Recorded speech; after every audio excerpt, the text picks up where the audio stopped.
Disseram que Bakersfield era tranquila demais para algo assim, longe demais do caos da Bahia ou da fronteira. Mas na manhã de 25 de junho de 2024, esse silêncio foi quebrado. Os Hells Angels afirmam que só recuperavam uma propriedade deles, mas as autoridades consideram roubo e agressão. É isso que estamos descobrindo esta noite sobre as prisões de todo o capítulo de Bakersfield dos Hells Angels. Em todo o condado de Kern. Antes do amanhecer, portas foram derrubadas, motores rugiram e policiais vestidos de preto invadiram entradas de garagem e garagens. Não foi por acaso. Foi o fim de uma investigação de meses envolvendo registros telefônicos, rastreamento de dinheiro e sussurros que nunca vêm à tona. Quando a operação terminou, 7 homens estavam sob custódia. 5 membros oficiais dos Hells Angels de Bakersfield e 2 do clube de apoio deles, os Filhos do Inferno.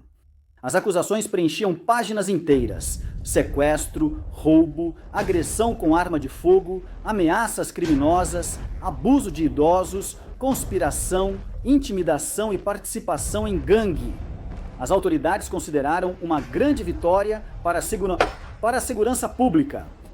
O departamento do xerife do condado de Kern, o Bureau of Alcohol, Tobacco, Firearms and Explosives e o California Highway Patrol descreveram isso como uma ação coordenada para derrubar um capítulo fora da lei, organizado que operava no coração do Vale Central da Califórnia. Para os homens com o pet vermelho e branco, foi mais que apreensão. Foi uma mensagem, porque Bakersfield sempre foi um capítulo de baixo perfil. Não tão barulhento quanto Oakland, nem tão histórico quanto San Bernardino, mas estruturado, disciplinado, cuidadoso. Por anos, eles ficaram fora do radar. Longos passeios pela estrada aberta, encontros silenciosos atrás de portas de armazém e uma reputação de resolver as coisas internamente. A batida mudou tudo isso. Da noite para o dia, os Hells Angels de Bakersfield passaram de um capítulo silencioso para as manchetes. Fotos de armas apreendidas e dos emblemas do clube se espalharam por todos os meios de comunicação. O xerife os chamou de gangue criminosa em comunicado à imprensa. Para os anjos, esse rótulo doeu mais do que as algemas, porque por décadas o código deles foi construído em cima de uma coisa: controle. Acreditavam que, sendo disciplinados e cuidando dos próprios assuntos, o sistema não os afetaria. Mas naquela manhã, chegou e por trás de cada manchete havia uma única história. Um confronto de pequena escala, que se transformou em uma das operações mais significativas contra um californiano. O capítulo dos Hells Angels na Califórnia em tempos recentes. Os Hells Angels afirmam que eram só o capítulo de Bakersfield dos Hells Angels. Essa é a base dessa história. Não é mito, apenas o registro, a batida policial, as acusações e o silêncio que se seguiu. Bakersfield fica no meio da espinha dorsal da Califórnia, uma faixa de terras agrícolas, campos de petróleo e rodovias escaldadas pelo sol, onde a distância define tudo. Por gerações, essas estradas formaram 2 tipos: trabalhadores, que vivem do trabalho manual, e motociclistas, que buscam liberdade a 130 km por hora. Quando os anjos do inferno começaram a expandir para o interior, a partir da costa, Bakersfield fez sentido. Não era glamour ou caos que eles buscavam, era geografia. A cidade ficava em um entroncamento entre a Bay Area, o Deserto Alto e as rotas do Vale do Sul, um ponto intermediário entre impérios. No final dos anos 90, o grupo local já tinha uma base, pequena, estruturada, fechada. Eles não eram famosos e nem queriam ser. A cultura deles era de ordem, lealdade interna e silêncio externo. O escritório do xerife sabia quem eles eram, mas por anos não houve batidas, tiroteios ou guerras públicas. Apenas um entendimento: o grupo existia aqui, e as estradas pertenciam a quem tivesse coragem de andar por elas. Então vieram os anos 2000, a metanfetamina e o dinheiro começaram a mudar a economia do condado de Kern. Toda organização ilegal na Califórnia movimentava produto ou território, atraindo atenção. Mas a equipe de Bakersfield ficou nos bastidores, operando de forma enxuta e deliberada. Funcionou por um tempo, porque o lance do controle é que ele nunca dura. Em 2023, uma disputa de propriedade acendeu o estopim. Um homem mais velho, um aposentado, se mudou para o que costumava ser a sede dos Hells Angels na Rua Leste 21. Para ele, era apenas um endereço para os anjos. Era um solo sagrado, de acordo com documentos judiciais posteriormente apresentados pelos promotores. Foi aí que a história ficou violenta. O homem teria sido confrontado, ameaçado, levado de volta para dentro, agredido e roubado. Se foi vingança, princípio ou pura reação exagerada, isso não importa. A acusação transformou uma disputa local em uma operação estadual. Os investigadores rastrearam ligações, seguiram veículos e coletaram fragmentos de vigilância até acreditarem que podiam ligar 7 homens ao evento. No dia 25 de junho, eles cumpriram 8 mandados, fizeram 7 prisões e dezenas de armas de fogo foram expostas como troféus na mesa de briefing do xerife. Fotos daquele dia mostravam brasões de clubes, Harley Davidsons, caixas de munição e pistolas personalizadas gravadas com desenhos de asas de anjo. Para o público, parecia a queda de uma gangue para os anjos. Parecia o início de mais um ciclo de operações, manchetes e silêncio. Quando o sol já havia nascido. O capítulo que passou décadas ficando invisível estava em todos os noticiários da Califórnia. E quando as câmeras finalmente foram embora, a cidade percebeu algo que não percebia há anos. Os Hells Angels não eram apenas uma história da costa ou dos filmes, eles estavam aqui, no coração do vale. E desta vez, a lei estava prestando atenção. Ricardo Álvares, Armando Villasenor, Joshua Zavala e Joshua Vaughan devem voltar ao tribunal na próxima semana para uma revisão da fiança. Outros 3, Joseph Soto Sr., Joseph Soto Jr. e John Seeger, têm uma audiência preliminar marcada para o final desta semana.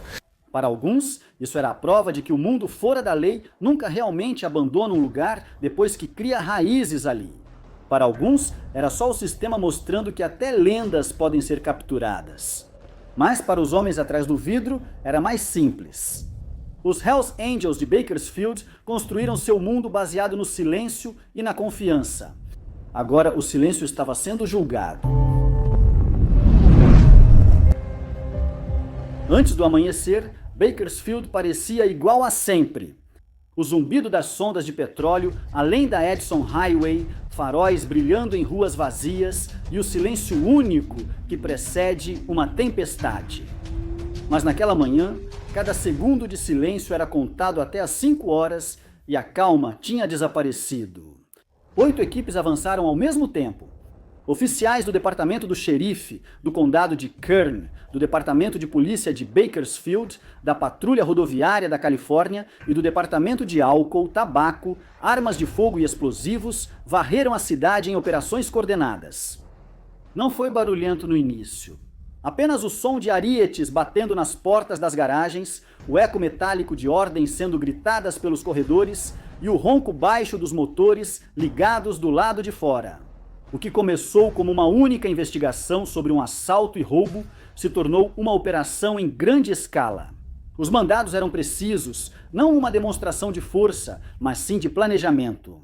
Cada endereço, cada alvo, cada espaço de armazenamento havia sido mapeado por semanas, e quando as portas foram arrombadas, eles sabiam exatamente quem estavam procurando. Dentro do primeiro local, os delegados encontraram mais do que motocicletas, caixas de munição, carregadores de alta capacidade, soqueiras, pistolas e rifles foram retirados de armários e caixas de ferramentas. Fotos feitas depois na coletiva do xerife mostraram o salão com fileiras perfeitas. O tipo de exibição projetada não apenas para servir como evidência, mas para causar impacto nos investigadores. Era uma prova para os anjos, era um teatro. No meio da manhã, 7 homens estavam presos: Ricardo Álvares, Armanda Villasenor, Joshua Zavala, Joshua Vaughan, Joseph Soto Sr., Joseph Soto Jr. e John Seeger. Alguns foram identificados como membros dos Hells Angels, outros como Filhos do Inferno, um clube de apoio local ligado à mesma estrutura. Todos os 7 foram acusados de agir como um só grupo durante a confrontação que desencadeou o caso. Uma confrontação que os promotores disseram ter começado como uma invasão e terminado como uma surra. A acusação oficial parecia feita para manchetes: roubo, agressão com arma de fogo, abuso de idoso, sequestro, conspiração, ameaças criminais e participação em uma gangue criminosa de rua. A classificação de gangue era a mais controversa dentro do mundo fora da lei. Os Hells Angels se veem como um clube, uma organização com estatuto, hierarquias e décadas de identidade. Mas, no papel, no Código Legal da Califórnia, os promotores os tratam como uma organização criminosa. Essa tensão entre cultura e classificação definiria cada etapa do que veio a seguir.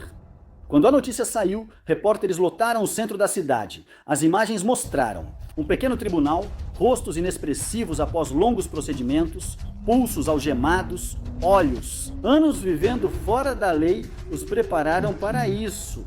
Sem reação, sem frustração visível, apenas um reconhecimento silencioso de que a máquina finalmente havia se voltado contra eles. Para as autoridades, as operações foram um triunfo da paciência. Eles descreveram isso como o auge de uma operação complexa, que durou meses e envolveu várias agências. Para o clube, era o início de mais um capítulo em uma história já vivida. Acusação, frenesi da mídia, silêncio. Nas ruas, os moradores viam algo diferente, a visão de uma Harley Davidson sendo içada para cima de um caminhão-plataforma na luz do início da manhã. Isso teve um impacto diferente em Bakersfield. Aqui não era Los Angeles nem Oakland. As pessoas conheciam essas motos, já as tinham visto em passeios beneficentes, em postos de gasolina, em lanchonetes. Os mesmos homens que agora estavam no noticiário faziam parte do cenário da cidade há anos. Um mecânico local disse a um repórter mais tarde naquele dia: "Você sempre soube quem eles eram. Eles nunca esconderam isso, mas também não causavam problemas. Eles simplesmente existiam." Para os de fora, esse era o paradoxo dos anjos, a linha entre o mito e a realidade. Um clube que era como uma família, mas visto pelo sistema como organização criminosa. E quando as autoridades finalmente agiram, a narrativa já estava escrita antes mesmo das algemas se fecharem. Dentro da cadeia do condado de Kern, os homens presos foram mantidos separados, cada um enfrentando uma lista de acusações longa o suficiente para enterrar qualquer um deles no tribunal. Pedidos de fiança foram apresentados, advogados começaram a montar estratégias, a promotoria enfatizou a estrutura, chamando o grupo de uma organização criminosa unificada e disciplinada. A defesa rebateu imediatamente, argumentando que isso era um exagero, que a polícia havia inflado uma única disputa violenta em uma acusação contra toda uma subcultura. Essa é a parte que poucos veem. Quanto do mundo fora da lei sobrevive pela interpretação.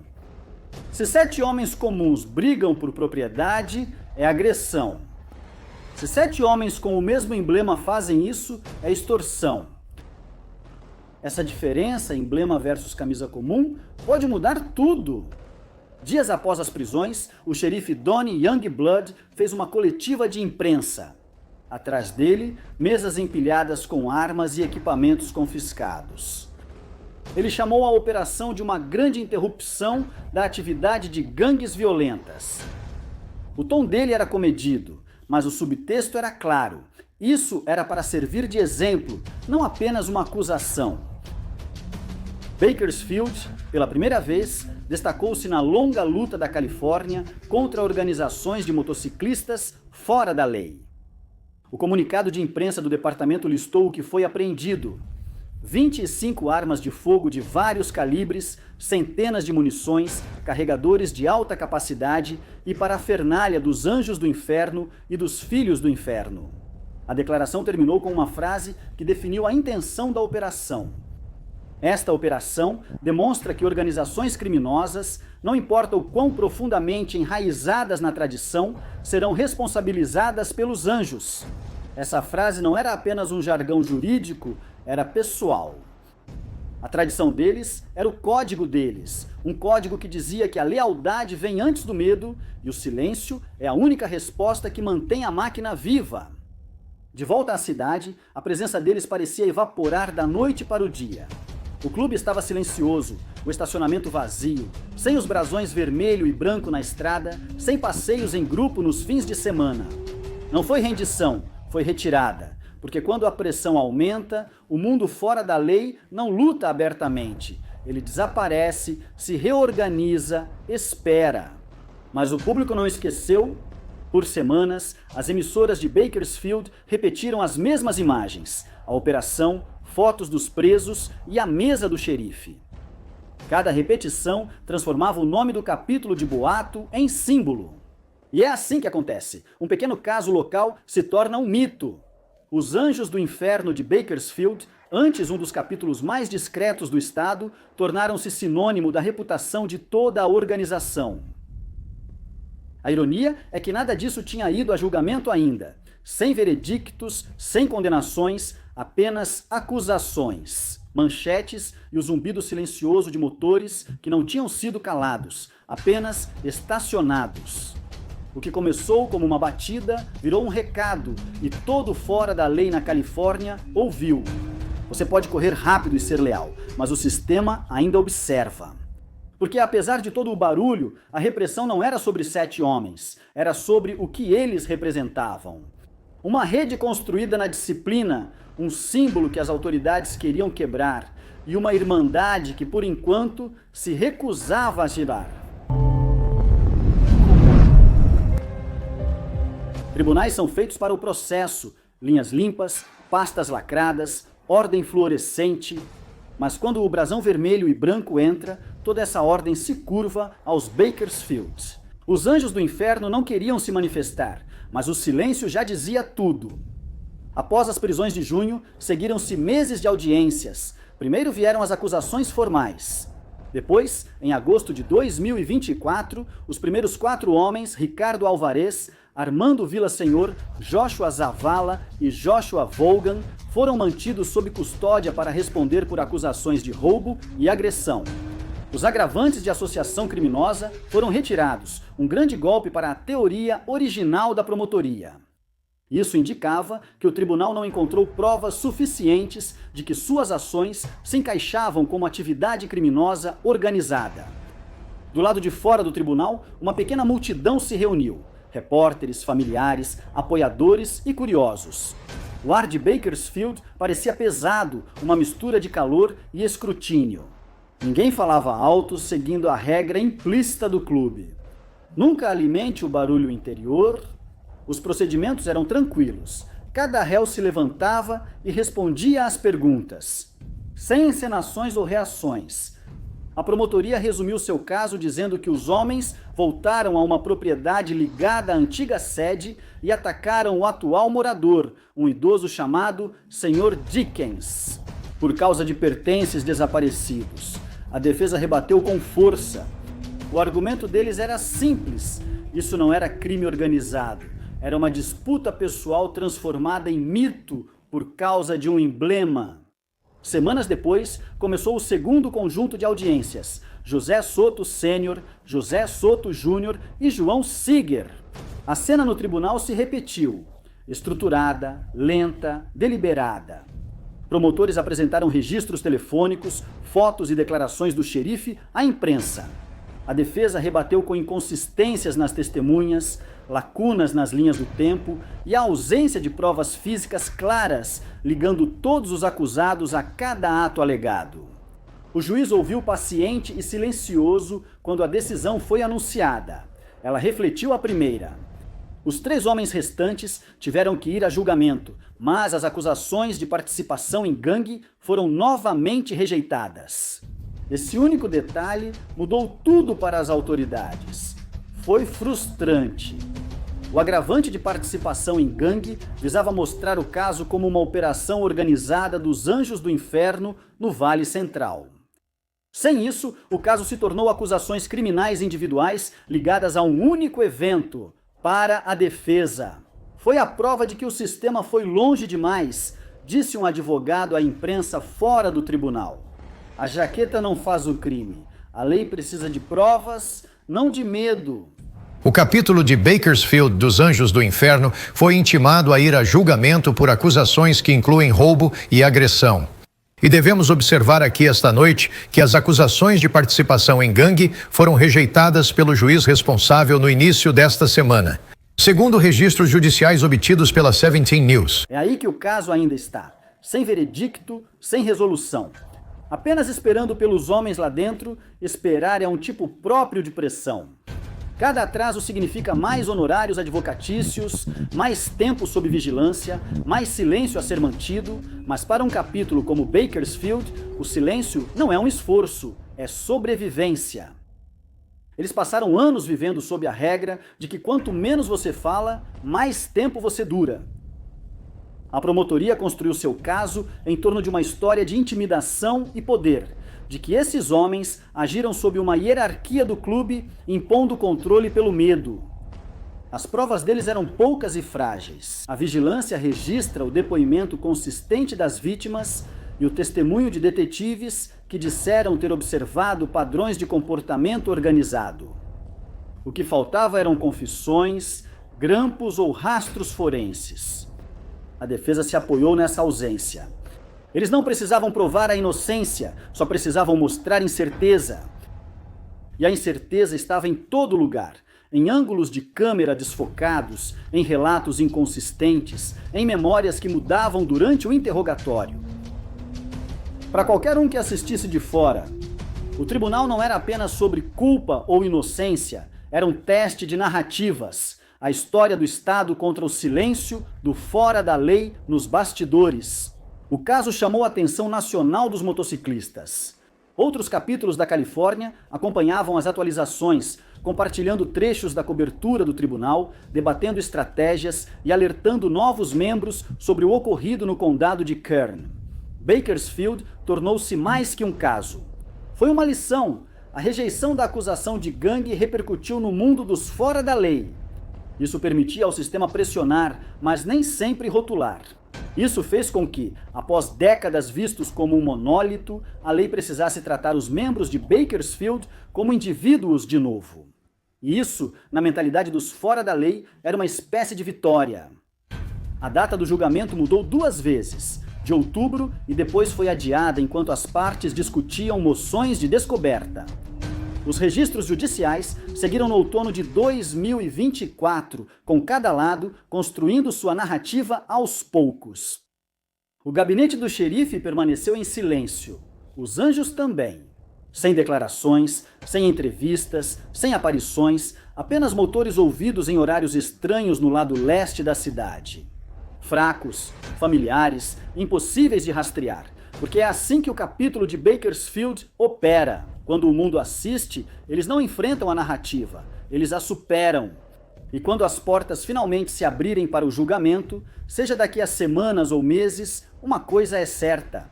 A história não será apenas sobre o que aconteceu naquela noite no antigo clube. Será sobre o que Bakersfield significa para os dois lados. Para as autoridades, um símbolo de progresso. Para os anjos do inferno, um lembrete de que o silêncio ainda tem poder.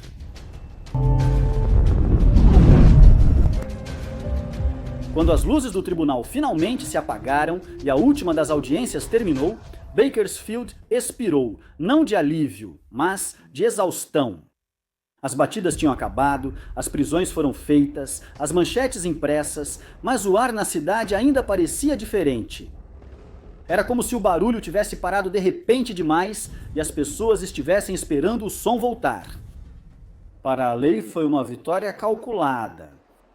O departamento do xerife do condado de Kern apresentou progresso. 7 prisões, dezenas de armas apreendidas e uma demonstração pública de força repetível. Quando perguntavam se o condado fazia o suficiente, respondiam que haviam desmantelado o que chamavam de organização criminosa ativa. Mesmo que os tribunais não tivessem concordado com essa definição para os réus. Não era vitória nem derrota, era um limbo. Cada homem voltou para um sistema baseado em esperar.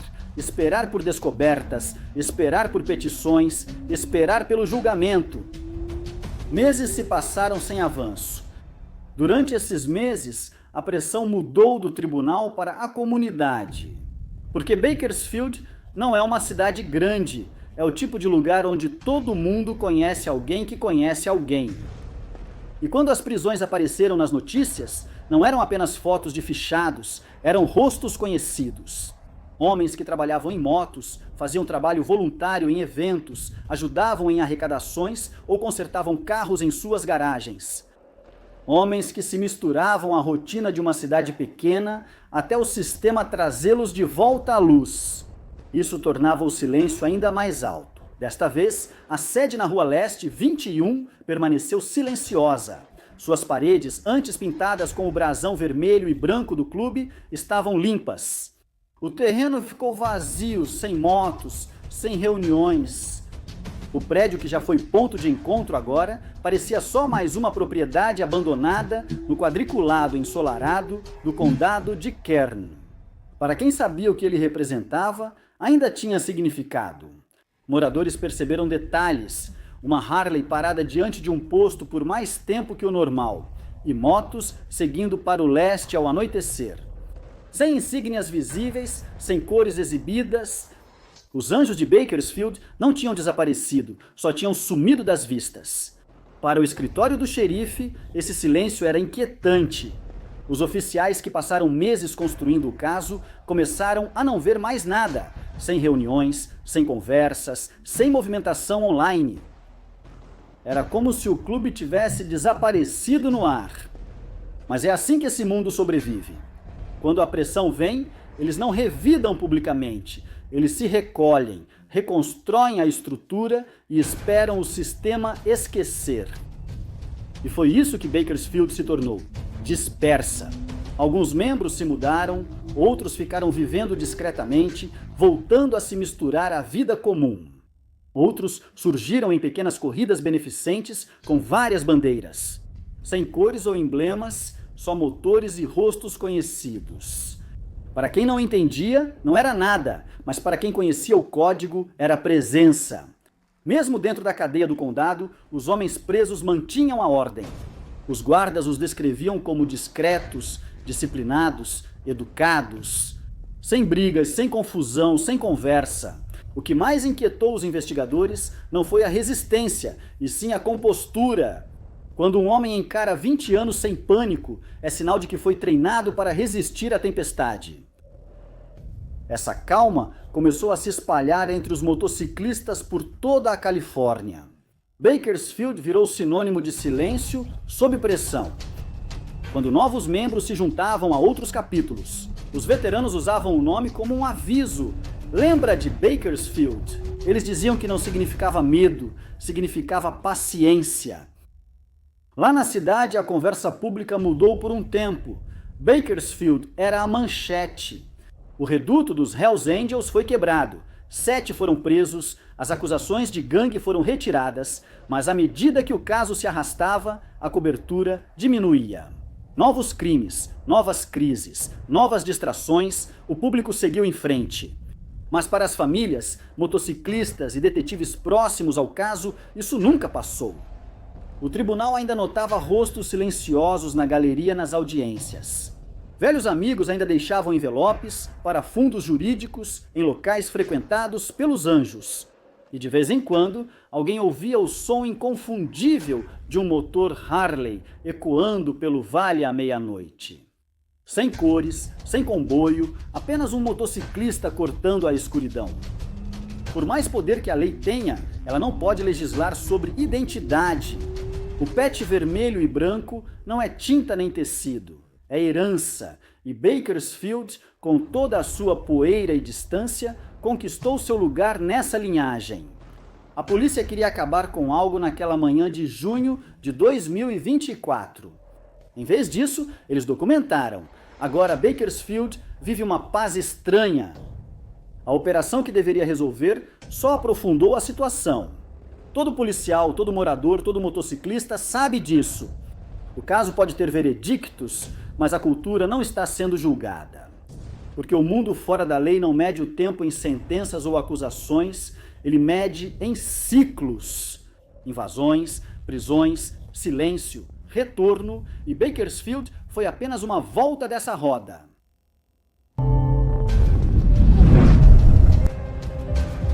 Muito antes das invasões e das manchetes nos tribunais, havia o código. Ele não está escrito em lugar nenhum, você não vai encontrá-lo em papel ou gravado em uma parede. Mas ele está lá, em como eles andam, como eles falam e como eles ficam em silêncio quando o mundo começa a ouvir de perto demais. Todo clube fora da lei tem sua própria versão disso, mas em Bakersfield o código não era só cultura, era armadura. Você aprendia isso antes mesmo de usar um patch, aprendia observando, não ouvindo de alguém. Você observava como os membros mais velhos se comportavam, sem palavras desperdiçadas, sem pânico, sem desculpas. Você notava como falavam por meias frases, usavam o silêncio para testar e mantinham sempre o mesmo tom de voz, independentemente do que acontecia ao redor. Essa era a primeira regra: controle. Se você não consegue se controlar, não pertence a uma moto com homens que vivem pela palavra. A segunda regra era lealdade, e ela vinha com peso. Quando você vestia o vermelho e branco, não estava mais representando a si mesmo, estava representando todos que vieram antes de você. Homens que foram para a prisão sem falar nada, homens que sangraram pelo clube, homens que foram enterrados com as cores dobradas sobre o peito. É isso que torna a lealdade sagrada neste mundo. Não se trata de obediência, mas de continuidade. E a terceira regra é o silêncio, não só na frente de policiais ou câmeras, mas em todo lugar. Quanto menos você fala, menos pode ser usado contra você. Quanto menos você explica, mais poder sua presença carrega. É por isso que, quando o grupo de Bakersfield foi invadido, ninguém entrou em pânico, ninguém correu para os repórteres, ninguém entregou ninguém. Eles seguiram o código exatamente da maneira que ele foi criado para ser seguido. Silencioso, deliberado, inquebrável. Para as autoridades, esse silêncio era enfurecedor. Os detetives passaram semanas em escutas telefônicas, esperando captar instruções, acordos ou confissões. Em vez disso, eles tiveram longos períodos de inatividade, música, conversa fiada, talvez algo sobre carona ou troca de óleo. Porque o código não esconde a comunicação, ele a substitui. Se você entende o sistema, não precisa dizer quase nada. Ex-investigadores admitiram, em off, que o que mais os frustrava não era essa violência, e sim a disciplina. Eles não vacilam.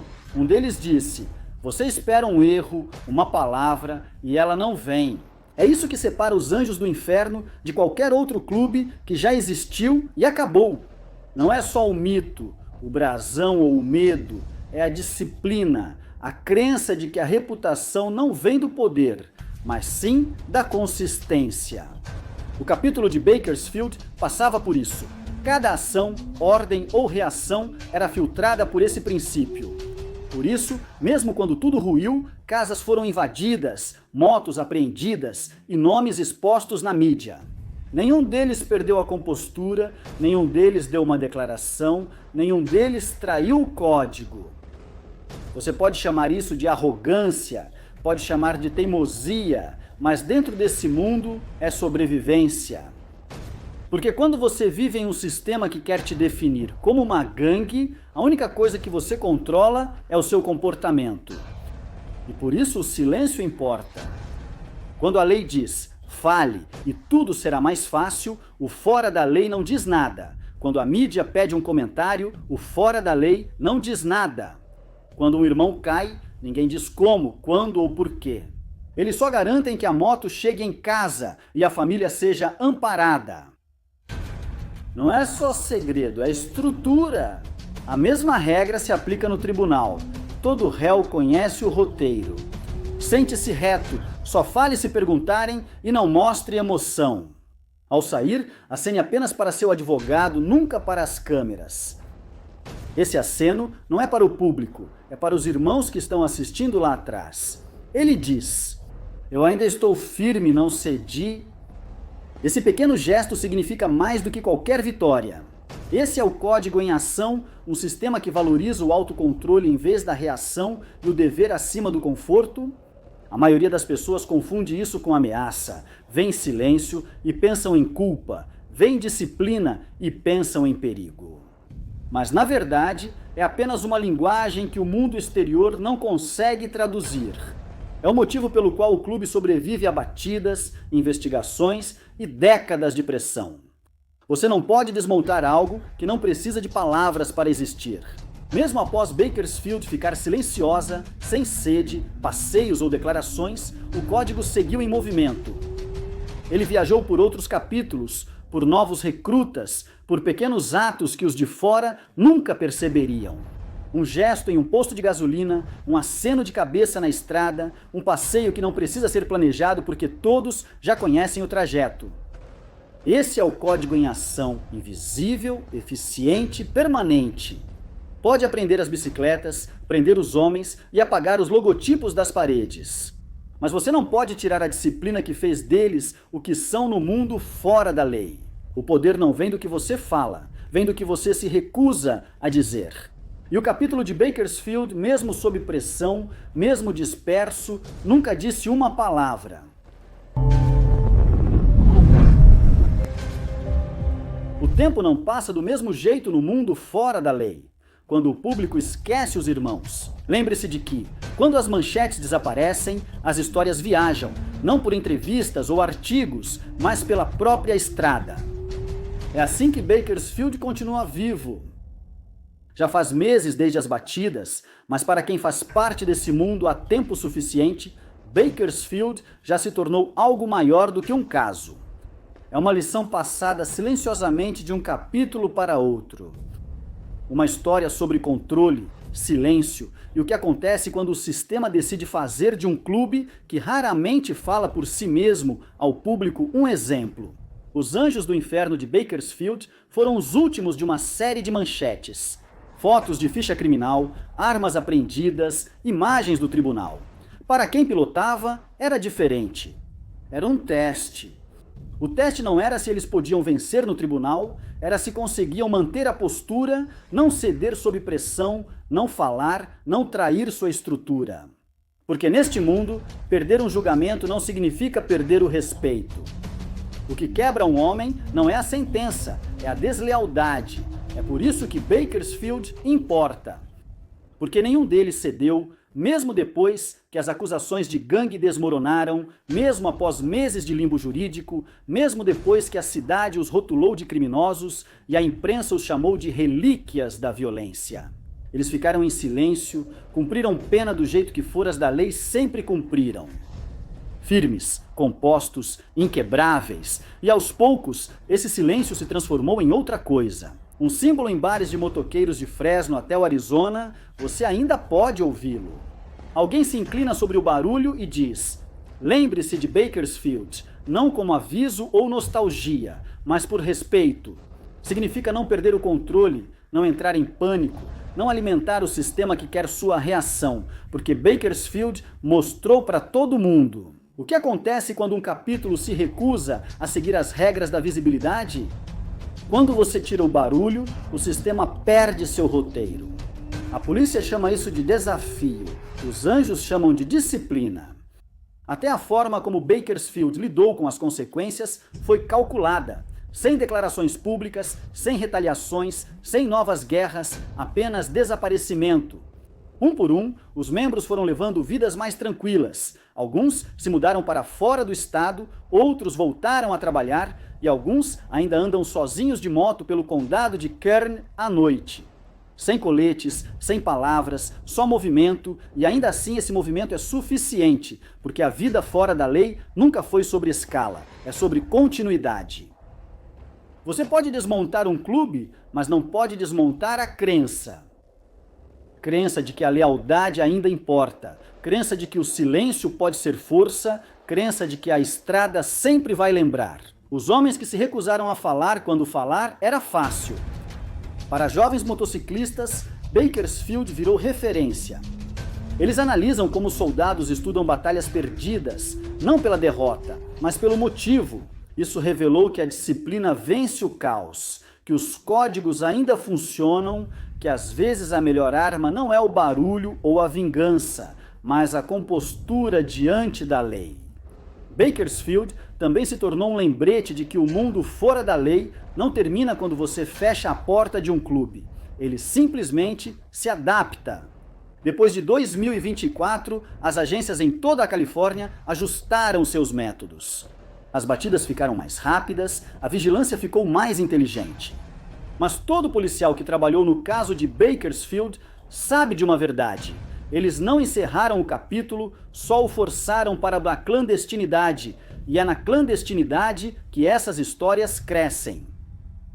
Porque os anjos do inferno não medem a vida por prisões ou vitórias, eles medem pelo tempo que dura. A lenda deles sobrevive ao barulho ao redor, e a lenda de Bakersfield, silenciosa, deliberada, duradoura, já sobreviveu. É o tipo de história que não vai desaparecer. Não por causa da violência ou das acusações, mas pelo que provou que o silêncio ainda funciona, que a lealdade ainda conta, que mesmo sob holofotes e tribunais, um homem ainda pode se recusar a ceder. Então agora, quando os motoqueiros cruzam o Vale Central ao entardecer, por aquelas mesmas estradas rachadas, cercadas de bombas de petróleo e pomares, eles falam de Bakersfield do jeito que os homens falam de fantasmas. Não se foram nem foram esquecidos, apenas estão em algum lugar onde você não pode ver. E talvez esse seja o verdadeiro legado. Não as prisões, não os julgamentos, nem mesmo o mito dos anjos do inferno em si. Mas o lembrete de que lendas não precisam ser barulhentas para durar, às vezes só precisam continuar seguindo em frente. Bakersfield não era o maior capítulo, não era o mais barulhento, mas quando a poeira baixou, deixou um dos lembretes mais claros do que essa vida realmente é. Não se trata de manchetes ou heroísmo, é sobre resistência, a capacidade de se manter firme quando tudo ao seu redor começa a balançar. Os Hells Angels de Bakersfield não criaram um novo capítulo na história dos fora da lei, só mostraram por que ela sempre se repete. Pois não importa quantas vezes a lei invada, as estradas logo se enchem novamente. Os motores sempre voltam, as cores sempre ressurgem e o silêncio, aquele mesmo silêncio que os construiu, sempre encontra seu caminho de volta no vento. Essas não são histórias sobre crime, são histórias sobre convicção, lealdade e o preço de permanecer inabalável em um mundo feito para te testar. Bakersfield foi uma cidade, um capítulo. Existem centenas de homens e mulheres que criaram seus códigos, lutaram suas guerras e seguiram quando o sistema dizia para parar. Então, se você quer entender esse mundo, as irmandades, as traições, as lendas silenciosas que nunca chegaram às notícias, certifique-se de se inscrever porque a estrada não termina aqui, ela só continua.